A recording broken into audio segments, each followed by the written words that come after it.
అందరికీ రంజాన్ శుభాకాంక్షలు.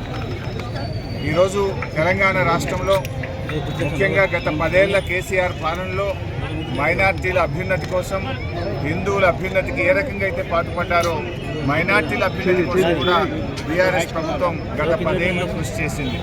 మరి అదేవిధంగా రాబోయే రోజుల్లో కూడా మతాలు, కులాల ప్రాతిపదికన కాకుండా పేదరికం ప్రాతిపదికన అన్ని వర్గాల ప్రజలు కూడా పైకొచ్చే విధంగా మరి ప్రభుత్వాలు కృషి చేయాల్సినటువంటి అవసరం ఉంది.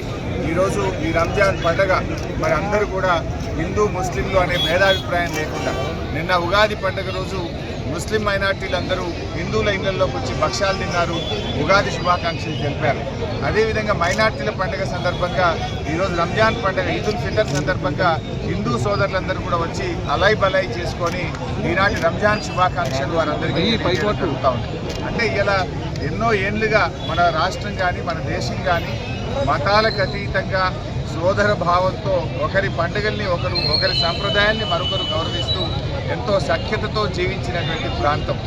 మరి కొంతమంది కొన్ని శక్తులు రెచ్చగొట్టేటువంటి ప్రయత్నం చేస్తున్నప్పటికీ కూడా అందరూ కూడా ఓపికతో, సంయమనంతో, శాంతితో, సౌభాతృత్వంతో కలిసిమెలిసి ఈ రాష్ట్రం, ఈ దేశ అభివృద్ధి కోసం సోదర భావంతో అందరం కలిసి కృషి చేయాలని చెప్పి కోరుకుంటూ మరొకసారి तमाम हमारे भाइयों को, बहनों को आज रमजान की ईद की मुबारकबाद पेश करता हूँ. Hi everybody, this is Kiriti Damaraju.